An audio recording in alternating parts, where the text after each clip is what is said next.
Ravi Prakash Siliconandhra hospital Kuchipudi super speciality వైద్య సేవలు పూర్తిగా ఉచితం. మా గ్రామం గరువులపల్లి.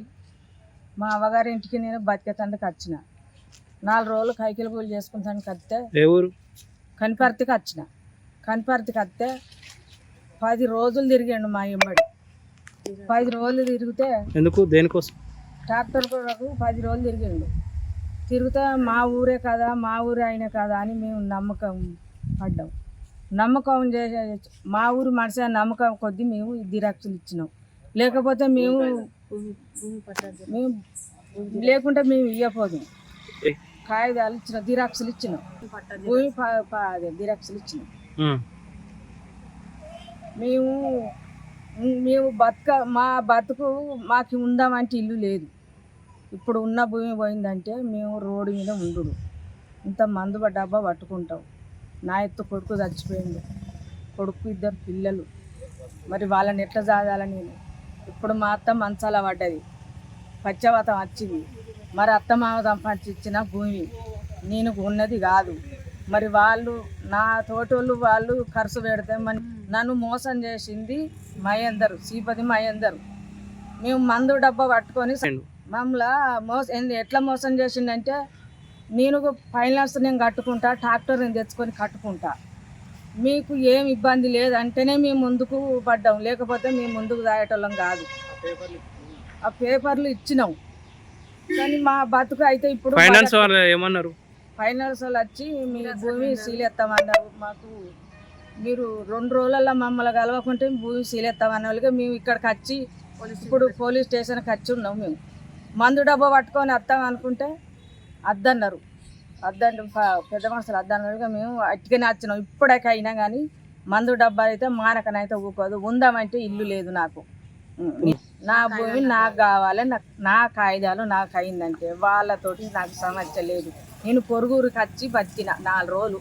నేను ఇక్కడ ఉందామని కాదు, నేను వేరే ఊరికి నా ఊరికి నేను పోతా. నా కాగితాలు నాకు ఇస్తే మాత్రం నా సప్పుడేక నా కాగితాలు పట్టుకొని నేను పోతా. కానీ వాళ్ళతోటి నాకు అవసరం లేదు. వాళ్ళు కట్టుకొని కట్టుకోకపోని నా కాగితాలు నాకు కావాలి. లేకపోతే మందాగి సచ్చుడే. ఇక అదే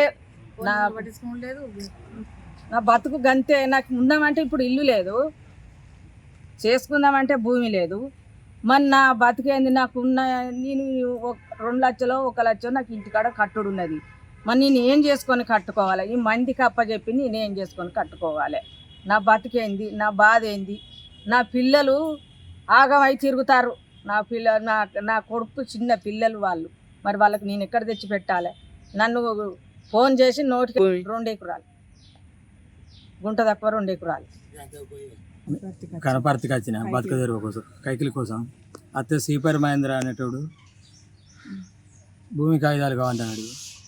కావాలన్నాక నేను ఇయ్యనని అన్నా. ఏం మనవడా అని సామి అన్నాడు. వాడు ట్రాక్టర్ తెచ్చుకొని ఇప్పుడు మమ్మల్ని మోసం చేస్తాను సారు.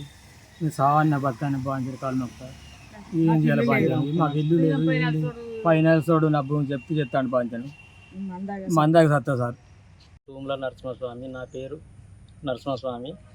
మాది రేగొండ మండలం కనపర్తి గ్రామం, భూపాలపల్లి జయశంకర్ నివాసిని. నా ఫ్రెండ్ అయినటువంటి దోస్తాన్ చేసి శ్రీపతి మహేందర్ సన్నా పైలయ్య గారు, ఆయన దోస్తాన్ చేసి మా బావ దగ్గర నమ్మ వాళ్ళకి కాగితాలకు ఏం కాదు జిరాక్స్లే అని వీటితో పెద్ద సమస్య ఉండదని, అటు ఫైనాన్స్ కూడా పోతే నిజం అబద్ధం తెలుసుకుంటే ఇది ఏం కాదు, శ్రీరామ్ ఫైనాన్స్ వాళ్ళు కూడా ఏం కాదు అనడం వల్ల జిరాక్సులు పట్టా పాస్బుక్ జిరాక్సులు చేయడం జరిగింది. దాని సంతకాలు అన్నీ పెట్టుకొని తర్వాత మా డబ్బులు కొడతా ఉన్నట్టు మాకు ఆ డబ్బుల గురించి కూడా తెలియదు. బ్యాంకు ద్వారా కూడా వాళ్ళు ఆ బ్యాంకు కూడా వాళ్ళలేదు. ఇటు కొట్టిండో శ్రీపతి మహేందర్ మాకు తెలియదు. ఇప్పుడు నాకు బండితో సంబంధం లేదు, ఏం సంబంధం లేదు. ఆయన పేరు బండి నంబర్, బండి కాగితాలు అని ఆయన దగ్గర పెట్టుకొని బండి కొనుక్కొని భయాన కాగితం పెట్టుకొని మా ఒక భయాన కాగితం ద్వారానే మాకు వేరే క్యాండిడేట్ మాకు ఇవ్వడం జరిగింది. ఆ క్యాండిడేట్కు ఆయన ఏదైనా ఆయన ముందుకు వచ్చి చెప్తాను అంటాడు. మమ్మల్ని నమ్మకం మాకు దోస్తాన్లో నమ్మకం ద్రోహం చేసినాడు. మమ్మల్ని ఆదుకోగలని పోలీసు డిపార్ట్మెంట్కు మనవి చేస్తున్నాను. మరిన్ని వీడియోస్ కోసం ఛానల్ ని సబ్స్క్రైబ్ చేయండి. లేటెస్ట్ అప్డేట్స్ కోసం వాట్సాప్ ఛానల్ ని ఫాలో చేయండి. అండ్ లింక్ డిస్క్రిప్షన్ లో ఉంది.